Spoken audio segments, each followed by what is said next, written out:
ulilala wapi jana? Haukurudi kwa nyumba. Sijui umeoga nini, hujachange nguo na uko hapa. Ulilala wapi? Baby ni nini? Si nilikwambia juzi ndaenda kunini? Best yetu tulienda kuzika best yetu, unasikia? Wakati tulienda huko ndio tukarudi. Mimi nikaona sitarudia kwa nyumba, nitakuja hapa, nifanye kazi alafu nikuje jioni. Hata uliza Billy. Wewe. Malizana mambo yako na tafadhali. Hakukua, lakini unataka kumweka kwa vitu zenye hakukua. Unataka kumweka kumfunza tabia yako, si ndio? Vivian, sasa wote nielewa, si ndio? Hakuna pali. Juu amekataa. Yeye labda kuna pressure zake. Mimi nimekuambia vizuri, si tulienda kuzika. So nisiende kuzika mtoto nimnafia mimi. Hakuna, utendaje kuzika na ukose kurudi kwa nyumba? Si hata ungerudi kwa nyumba. Na si ilikuwa late, sasa tumefika hapa saa 2. Sasa ningeenda kwa nyumba kufanya? So uniambie tu baby, hata siku moja si uniambie tu kitu ukweli. Uniambie iko hivi na hivi. Unataka ukweli gani shwali? Mbona unashinda unadanganya? Unajua pale unalala. Uko na nyumba ngapi wewe? Hii Nairobi uko na nyumba ngapi? Yaani ukitingiza akili kabisa uko na kitu kabisa baby. Iko kichwa haiwezi tingika kwa sababu akili iko.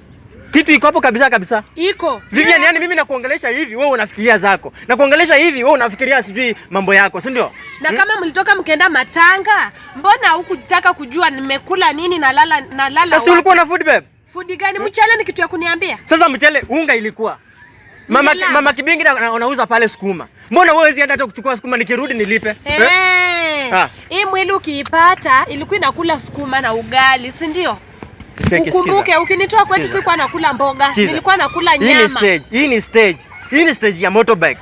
Na watu wameanza kuichukulia vibaya, nasema mimi naharibu stage. Tafadhali rudi kwa nyumba. Sirudi kwa nyumba. Aya, niambie venye ulitoka huku ukapita hadi kazini. Umefanyia ngapi? Pesa ngapi umefanyia? Wewe haja yako ni pesa tu, kujua tu pesa tu. Si ndio? Hauone hata huruma, rafiki yetu alipata msiba, useme hao pole kwa watu wa stage. Kazi yako ni kufikiria tu pesa. Ukiona tu ni pesa. Ukiona tu ni pesa. Pole, kwani mimi ni mtu wake wa huko? Pole mimi sasa mimi nimwambie pole. Nataka pesa bana. Toka hapa nitakuwekelea kofi sasa. Jaribu. Ukiendelea kuwekelea kofi. Jaribu nitakuaibisha. Vivian, nasikia na siko na hasira, toka hapo enda kwa nyumba. Jaribu. Wacha tupatane kwa nyumba wewe, ukirudi jioni. Nitaona utakula wapi na utalala aje. Hamna shida. Na nitakubadilisha. Wewe nitakuswipe. Ukiendelea na hii tabia yako na kupiga plan B.